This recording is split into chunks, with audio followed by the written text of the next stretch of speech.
A young mother's untimely death shakes a loving family to its core. She has 2 daughters. Imagine the pain for them. I would never want nobody to have to bear that. It's a whole lot, mentally. Evidence soon surfaces of a mysterious stalker out for blood. There was liquid and other chemicals poured over clothes in her home. Sometimes she felt like she didn't even want to stay at her apartment. He put that much fear in her life, in her heart. The investigation will unmask a cold-hearted killer and the terrifyingly fine line between love and hate. The love affair happened quickly. She just had to save him, no matter how unsavable he was. She had met a demon who was not going to take no for an answer.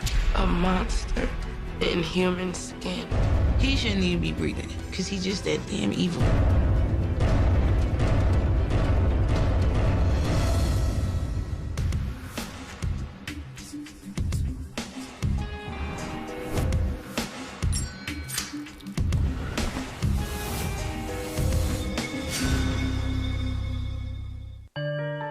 June 28, 2009. It's a swelteringly hot Sunday morning on Mellon Street in the Roger Gardens housing development in Trenton, New Jersey. It's a predominantly African-American community. It's the projects. You didn't really have to worry about too much shooting. You had to worry about the junkies around there, but that's any ghetto. Joni. At 11:30 a.m., Mary Roberts just finished preparing lunch for her daughter Joni when there's a knock at the door. Hey, is Ashley over here? No, she's not here. The man at the door is Philip Hughes, the ex-boyfriend of Mary's neighbor, 23-year-old Ashley McKinney. Well, I checked next door and the baby's there, but I didn't see Ashley. Are you sure? Philip said that Ashley's baby was by herself crying in the front room and that his daughter, who is Ashley's oldest child, was not in the apartment. Ashley? The neighbor and the neighbor's young daughter went back into the apartment to look for Ashley. The young daughter made a beeline to the bedroom. When the 9-year-old girl opens the back bedroom door, she makes a horrifying discovery. The child sees Miss McKinney lying on the floor, just with her panties and her bra on, frothing from the mouth. You can imagine how shocking this would be for a young girl to see this. Mom! Mom! The neighbor's daughter called out to come into the bedroom, and they all just fell apart. It's just the first of many heartbreaking discoveries in this blood-curdling case that will linger with people in Trenton for years to come. It's been some time since it happened. It still hurts. The anger just got worse and the pain got heavier.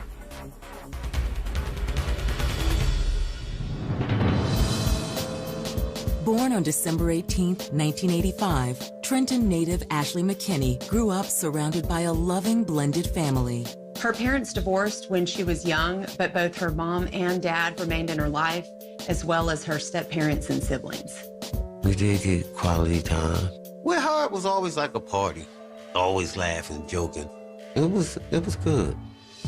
But no one knew Ashley better than best friends Patrice Lewis and LaShonda Spell. We was the Three Musketeers. Ashley was life of the party everywhere, though. Like, when she was having fun, she was having fun.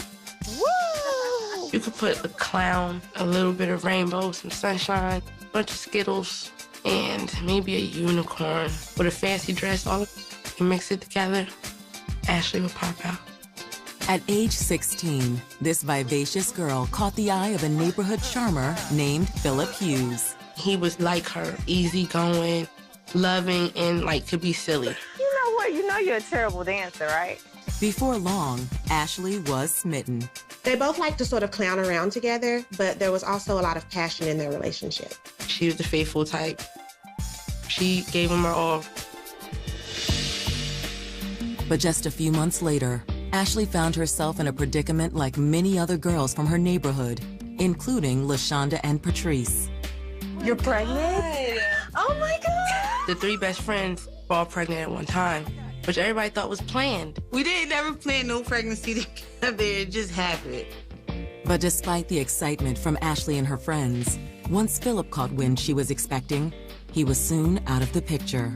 Phil just kind of like disappeared, and that was the end of it. In 2001, Ashley gave birth to a beautiful baby girl named Zoe. With the big old apple head and the light complexion, she was just like her mother. Everything about her is Ashley. As a single teen mom, Ashley was soon forced to make a difficult decision. Ashley ended up starting Trent High, but she didn't finish. When you're young and you have a child, you got to take care of it or go to school. So she was put in that predicament. Though still living with her mother, Ashley took the job of raising her daughter very seriously. She was a caring mom, a loving mom. Break her back for that little girl. In 2003, she took another step toward adulthood, moving into her own place with Zoe. It was the projects, but the apartment was nice. 2 bedrooms, eating, kitchen. She was trying to work, take care of her daughter. To have that on her plate at a young age, she was doing pretty good for herself. Me and you, yes. Good job. With Ashley's responsibilities as a mother, romance naturally took a place on the back burner. Ooh, good. But in 2007, a handsome 20-year-old named Lamont Richardson walked into Ashley's life. Hey. Hey. Ashley and Lamont met at a friend's gathering. Is that your daughter? She beautiful. She must get it from her mom. She does. Lamont was 5'9", brown, handsome. They were both silly. They had a joy of life, and that was something that fed off of each other. A love affair quickly took flight. She told me she had strong feelings for him. They fell hard for each other. Yeah, so I guess, maybe I'll see you around. Maybe. All right. All right.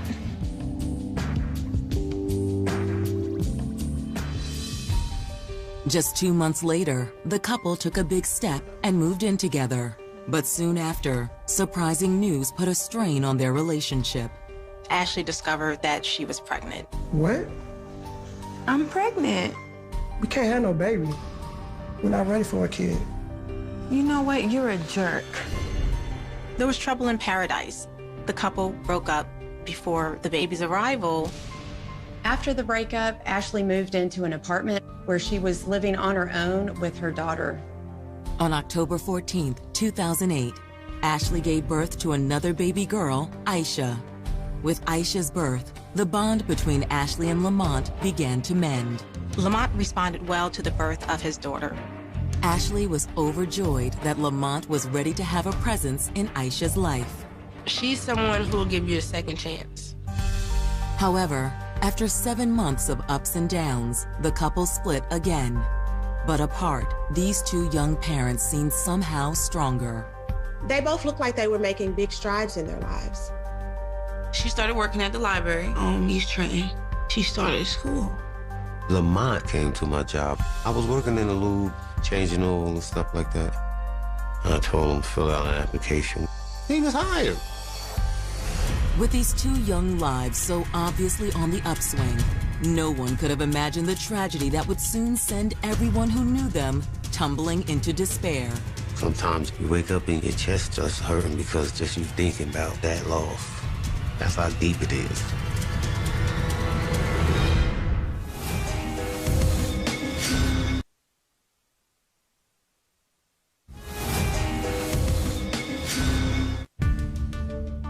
Everything seemed to be coming up roses for 23-year-old single mother of 2, Ashley McKinney. She found gainful employment at the local library. She was starting to go back to school. Her ex, Lamont Richardson, appeared to be pulling his weight to help Ashley with their baby daughter. But on Sunday, June 28th, a panicked call to 911 from another of Ashley's ex-boyfriends, Philip Hughes, summons officers to her home. So are you the one that found the body? The neighbor's kid found her. Where's the body at? The body's back there. The police found the victim lying almost underneath the bed. She's dead at the time the police arrive. When it's clear that nothing can be done for Ashley, police shift focus to another urgent matter. Philip Hughes explained that the daughter he shared with Ashley appeared to be missing. Just have a seat here and relax. We'll help you find your daughter, sir. Police sweep the premises to make sure the child isn't hiding in the apartment or hurt, but there's no sign of her. Without knowing what happened to Ashley, questions swirl about Zoe's whereabouts. Was she possibly staying with someone else when her mother died? Did she leave the apartment on her own, or could she have been kidnapped or murdered?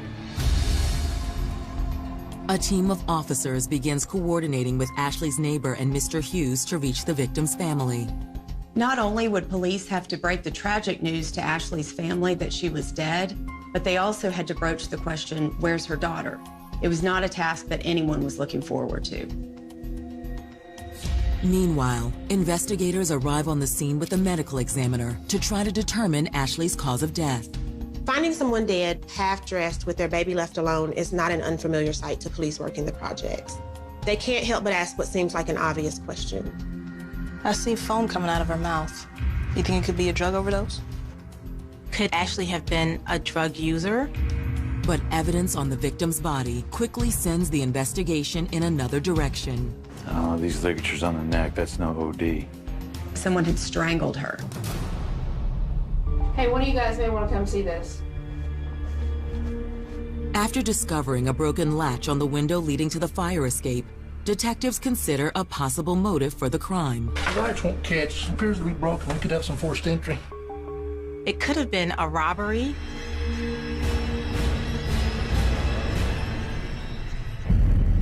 But this possibility is quickly ruled out. There was no signs of struggle in the apartment. Nothing had been turned over. None of the drawers were rummaged through. Place is immaculate. And detectives have reason to believe that this crime was something more personal. Most studies have shown that the act of strangulation is an act of anger. So the theory is she had to know who her assailant was. There was violence and anger as part of that relationship. Before detectives can pursue this angle, they get word that Ashley's daughter Zoe has been found safe and sound at her grandmother's house. It was a huge relief to everyone. But by now, news of Ashley's death has spread like wildfire. In the lobby of the apartment building, people are arriving in droves. I'm running around the corner now, and I hit the walkway, and I'm like, what's going on? Everybody's like, well, come here, Shonda, let me talk to you. Like, don't nobody touch me. Before you tell me what's going on, I fought them off, and I got to the officer. You can't come in right now, ma'am. Why not? Ma'am, this is a murder scene. I just started screaming. You could see them coming with the body. It was just like everything in slow motion. I was outside of myself. I would never wish for an adult to put their child to rest. I mean, it's way deeper than what a lot of people, To detectives, it's obvious that interviewing Ashley's heartbroken friends and family will have to wait. But investigators have already identified a person of interest, Ashley's ex, Philip Hughes. He was in Ashley's apartment alone right before the body was found. That obviously was very suspicious. That afternoon, detectives sit down at the station with Ashley's ex. So describe your relationship with Miss McKinney. It was cool. We've been out of touch for a long time, and we just started talking again a few weeks ago. He said they bumped into each other at a bus stop and they quickly reconnected. He expressed an interest in seeing his daughter, and Ashley was open to it. Ashley was telling me that he wanted to do what he's supposed to do as far as his child is concerned. Ashley texted me to come over. What time was that? Around 8 o'clock a.m. Can we see the text? Yeah, but it's kind of personal. Philip had received a text message, something to the effect that come on over to my apartment, have sex with me. She normally texts you things like this? I wasn't sure what to think because Ashley, she's not usually like that. He knew it was kind of questionable. And she wasn't like the little nasty girl, like, well, I'm gonna have sex. Ashley never do that. Philip claimed that he feared his ex was going through a rough patch. He had tried to call Ashley prior to showing up at her apartment, got no response. He decided to head over anyway. around 11:31, he arrives at her apartment. He bangs on the door's open.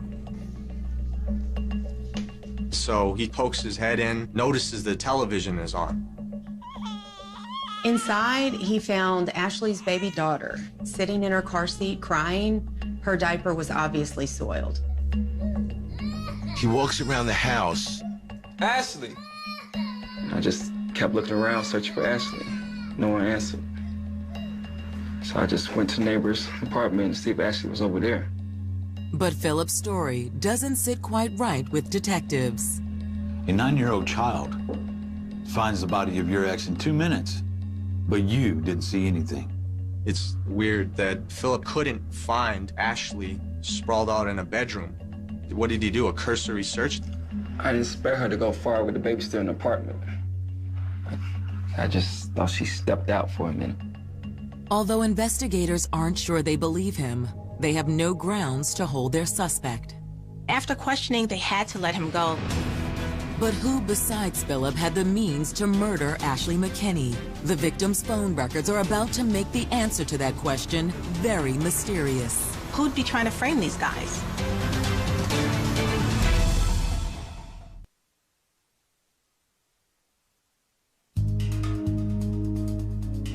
It's been less than 24 hours since the murder of 23-year-old mother, Ashley McKinney. She has 2 daughters, such beautiful reminders of the person she was. Imagine the pain for them.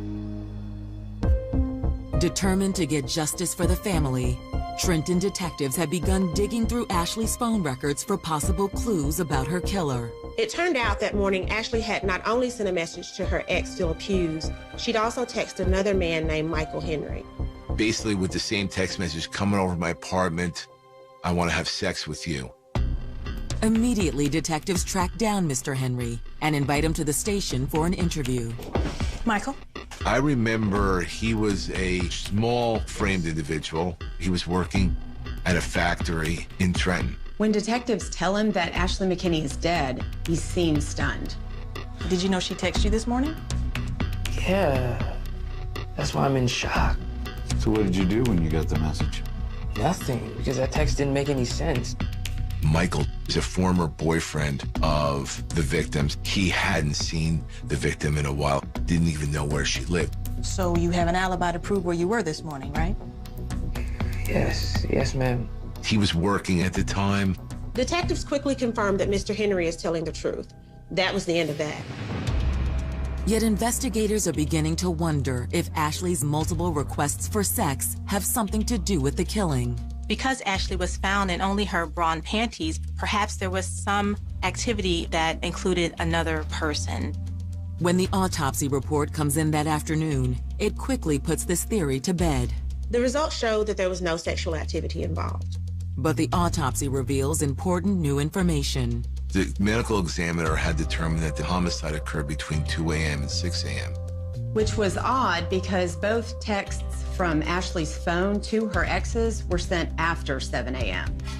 If Ashley's time of death has already been established at between 2 a.m. and 6 a.m., who would send these text messages? So how could she be dead and texting? Detectives theorize it was her killer. This person knew these 2 individuals that had previous relationships with Ashley, and he texts them as a guise to lure them to the location to point the finger at these individuals. Investigators have no idea who might be behind this devious plot, but all that is about to change. The next day, the Trenton police receive a phone call from a neighbor in the area to come out to the premises around 11 Mellon Street because of a fire that had occurred in that area. When an officer arrives, the caller is waiting for her at the curb. When did you see the fire? Yesterday about 6:30 in the morning. He explains he saw this individual walking up and down, and it raised his suspicion. And then ultimately, he saw the individual take a bag and set it on fire on a bush. So why didn't you call it in before now? Well, honestly, I wasn't sure I wanted to. He explained that the fire, which died out pretty quickly, posed no imminent danger. But after it happened, he was actually pretty scared. And I remember this guy looking right up at me. He stayed in his apartment, but ultimately, he decided the following day that he needed to report what had happened. Could you take me to where you saw the fire? Sure, it's right over here. Police see what believed to be charred remains of some clothing in a bush, black spandex pants, a yellow shirt, and a charred belt.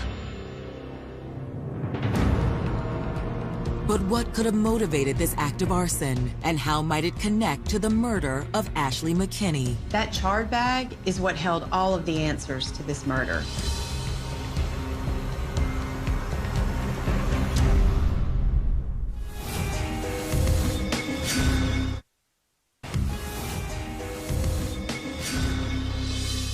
To determine the time of death of a victim, medical examiners look at various factors.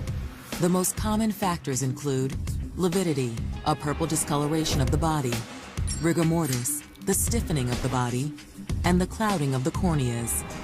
These factors are associated with chemical changes that occur within known time intervals after death.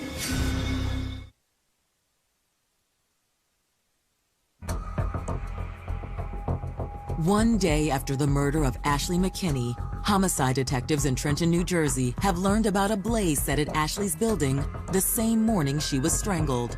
Police didn't even know the day of the murder that there had been this fire. Police were able to retrieve the burned bag. Inside, they found a yellow top, black spandex pants, and a silver belt. Now murder investigators have a hunch these items could be connected to Ashley's killing. The timing of the fire was a strange coincidence, but it was something else that really stuck out at them. They believed that Ashley had been strangled with a belt, and they wondered if the one in the bag could be the murder weapon. That afternoon, when detectives show the medical examiner the belt in question, he confirms what they already suspected. The imprint of the belt covered her neck. The silver belt was the murder weapon. I have some items that I want to show you. Detectives immediately begin meeting with Ashley's friends and family to see if anyone recognizes the charred items. Some of her friends knew that these items belonged to Ashley. Yeah, those are hers. Detectives suspect that her killer had contact with these items and then burned them to try to do away with the evidence. But it's when police talk with one of Ashley's best friends, LaShonda Spell, that they learn about the victim's troubled state of mind the night she died. I got this phone call. It was before 12 o'clock. Hey, what's up, girl? Did you have a good night? Yeah, I really don't feel like going home alone now. Well, how about I come over and keep you company? No, you don't have to do that. Don't ruin your night. Come on. I said, no, something's not right. Ashley, you better talk to me. Don't hang up. I'm fine. No, really, I'm fine. LaShonda finally convinced her to go over to Patrice's house and wait for her there, but Ashley never showed up. When police ask what might have made her friend so afraid, LaShonda reveals something chilling. She had a stalker before that. For the past few months, someone was stalking Ashley. Her apartment was vandalized. She come home one day, there's water all in the TV. It was a mess. There had been cleaning fluids that had been poured on her bed. As for how the stalker entered the premises, LaShonda had an easy explanation. When Ashley moved in, she had a window with a broken latch. She asked the housing authority to fix it. They never did. But police did come out to investigate. It became a theory that she had a stalker at her new job. All kinds of people came through the library, and Ashley was known to be very friendly. It's possible that someone took this the wrong way and became obsessed with her. Yet Ashley and those in her inner circle always suspected someone else, her ex-boyfriend, Lamont Richardson. But when she talked to the police, she never had enough proof. She said it would have been him because of the issues that they were going through. Friends say when the couple first met in 2007, Ashley and Lamont seemed genuinely in love. In the beginning, it was a caring relationship. But it didn't take long for this young man to reveal a darker side. He turned into a control freak real quick. He say jump, you better say how high. If he caught Ashley talking to a man, she's automatically having sex with him. which wasn't true. As Ashley slipped deeper into this abusive relationship, she drifted away from her loved ones. She shut everybody out because he didn't want none of her friends and family members over at her house. I'm over it. But at 8 months pregnant, Ashley finally decided enough was enough. For the sake of the young daughter and her unborn child, she couldn't stay in an abusive relationship. She broke up with Lamont one afternoon when LaShonda and Patrice were over. You don't get it. I am done with you. Just calm down. Get out. Matter of fact, bye. No, I'm not leaving. Bye, Lamont. You need to go. She said get out. So just go. Look, this ain't got nothing to do with neither one of y'all. Mind your own business. Do not talk to my friends that way, okay? Whatever. You're gonna regret this. I don't know what else to do. No, you were completely right. He needs to go. We smell smoke, but we don't know where the smoke coming from. He had lit her clothes on fire. Yo, call the cops. Yo, call the cops. Yo, call the cops, because they ain't gonna be here by the time they get here. Like, what is wrong with you? We stomping out the fire. He gets his stuff, and he takes it down the street, so we all leave. Patrice tells detectives that when the young women returned, they spotted Lamont racing away from Ashley's building. Next thing you know, he come walking past with that stinking smile on his face. And then I seen the building on fire. Somehow he ended up getting some lighter fluid.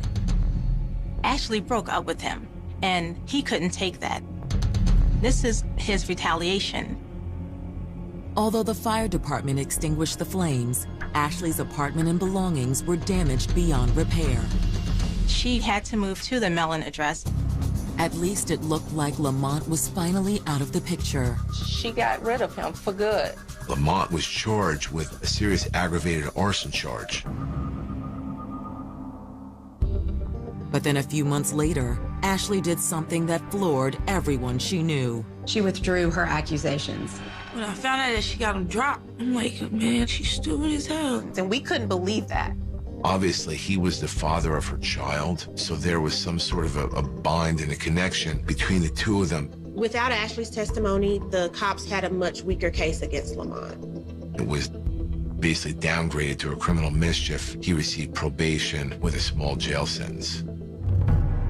A few months after Aisha's birth, Lamont was released from prison. His first move was to beg Ashley for forgiveness. I know it was shady. I was stupid. But I promise you, it's never ever gonna happen again. It better not happen again. It wasn't long before Lamont moved in with Ashley. Come on, girl. Do you still love me? Yeah, I love you. She was stuck in a typical domestic violence relationship where there'd be arguments, fights, violence, and then he would come back and promise it would never happen again. Patrice says by Mother's Day 2008, Lamont had already broken his promise. Ashley's mother was over at their house. Ashley's face was swollen. So I asked her outright, does Lamont beat you? She was like, no, I had hit my head on the cabinet. Her mom was like, don't be lying to me. He hit you. Then she acknowledged that he had. Her mom was trying over and over again to convince Ashley to break it off, as were Patrice and LaShonda. She told me she was scared. If you're that scared, well, girl, go to the damn cops. Under mounting pressure from family and friends, Ashley finally saw reason. She had begun to make appointments at Women's Space, which is a domestic violence shelter as well as a counseling center. They provided her with information about how to obtain a temporary restraining order. By early June, Ashley had not only thrown Lamont out, but she had also taken steps to protect herself. She did go for the restraining order, and she was supposed to go to court like the 5th or the 6th to finalize the restraining order. But she died on the 28th. This dark tale seems to point a finger straight at Lamont Richardson, but soon another suspect's name will surface, leaving detectives to wonder who really killed Ashley McKinney. It was just, like, unbelievable.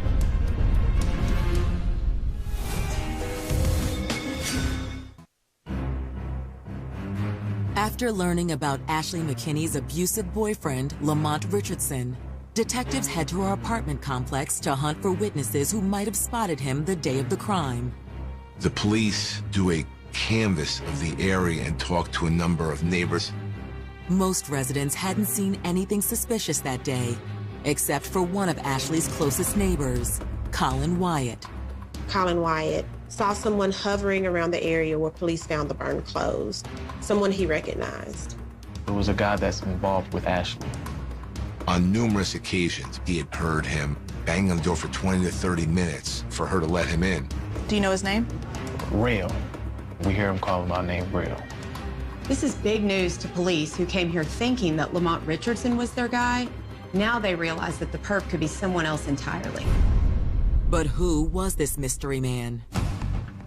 Ashley's friend said that once she split with Lamont, she started dating again. So maybe she got involved with someone else abusive. Maybe this guy was her stalker. In an attempt to identify Rel, detectives obtained the building's security camera footage. There's a camera that's pointing the direction of where they found the charred clothing. They see this person set fire to some articles. However, there's one big problem with the evidence. Surveillance tapes are not high definition. To the naked eye, the person on the tape doesn't appear identifiable.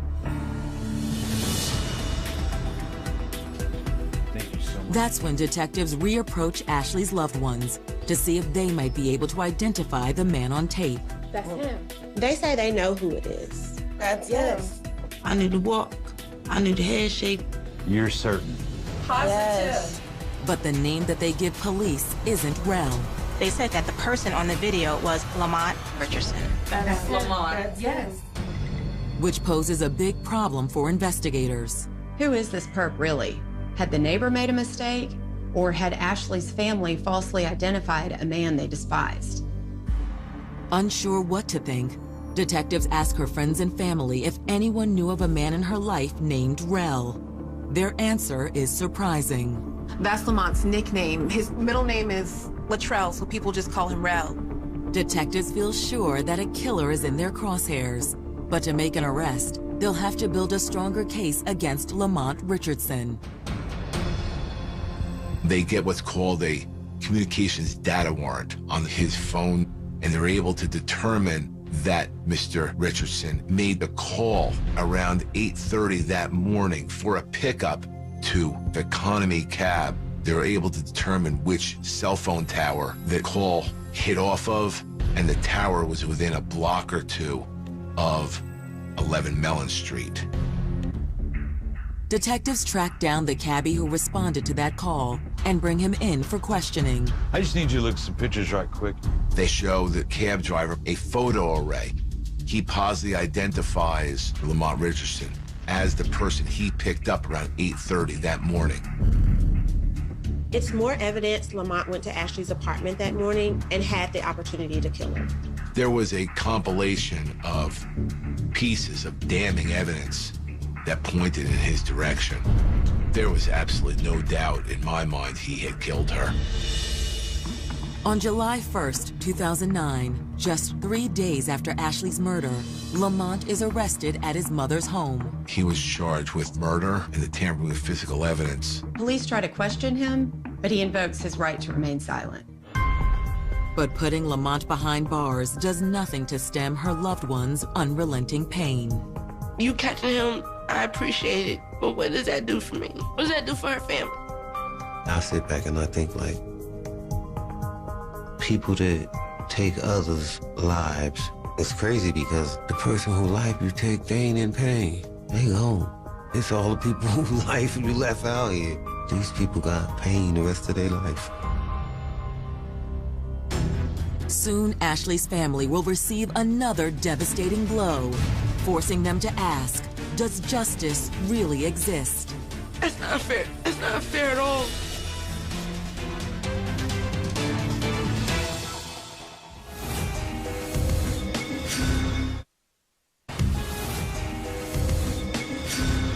I just couldn't protect her from that one. I wanted to just fit. I've seen domestic violence before up close. And I just didn't want that for her. Especially not that kind of ending. Nobody deserves that. Nobody. Then I couldn't do it. I tried. I tried so hard.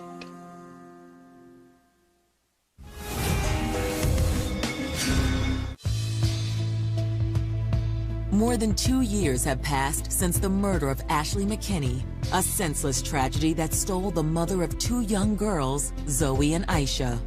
Her mother took custody of the children. It's sad because her first daughter had her mother for a little while. She got to know, that's my mom.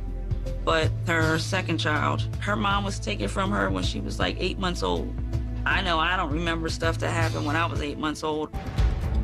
In January of 2012, Lamont Richardson, Aisha's father, stands trial for the killing of his own daughter's mother.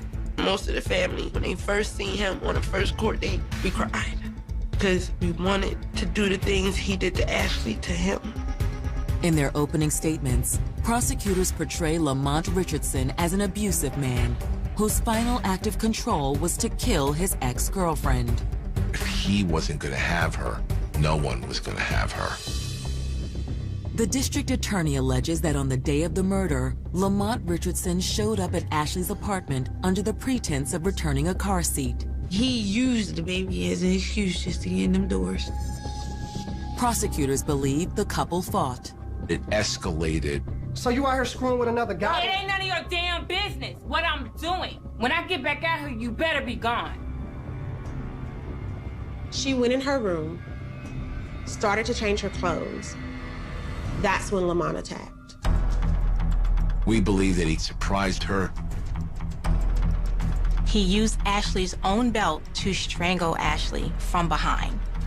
We waited 2 to 3 minutes during testimony to give the jury an understanding of how long he had that belt around her neck.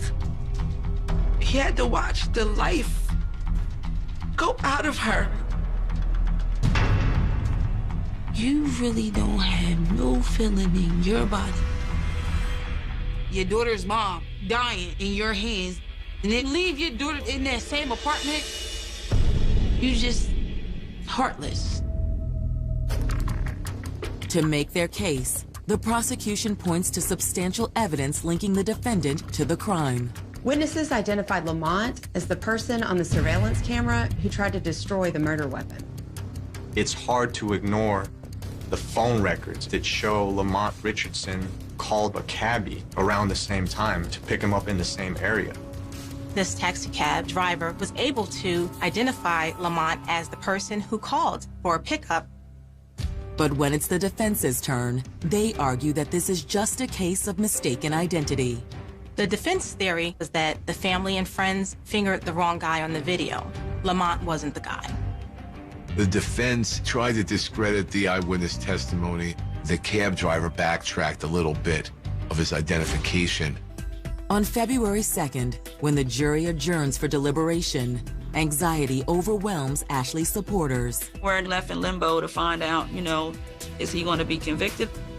Waiting for the jury's decision is painful, but in the end, it's worth it.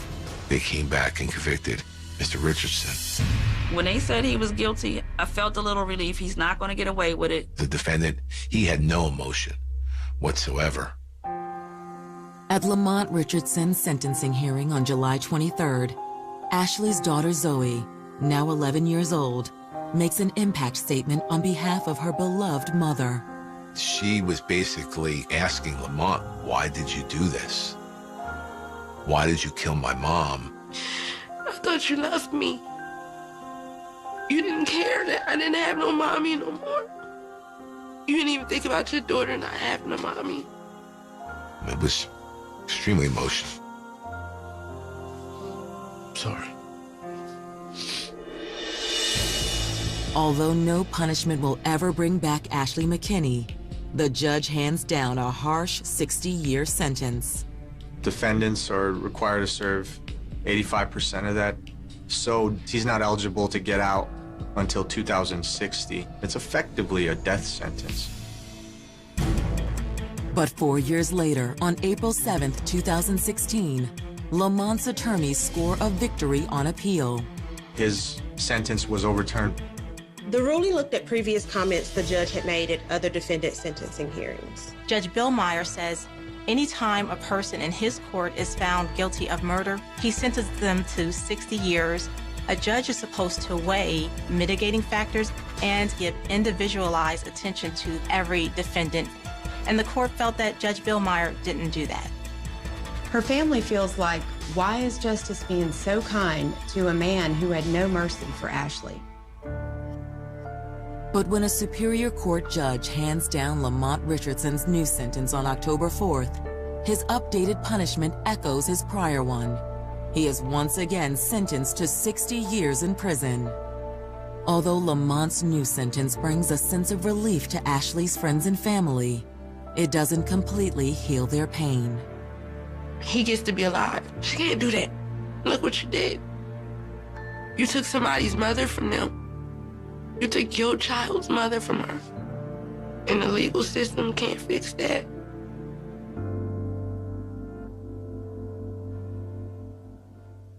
Abuse is never okay. If you or someone you love is in an abusive relationship, there is help available. Call the Domestic Violence Hotline at 1-800-799-SAFE.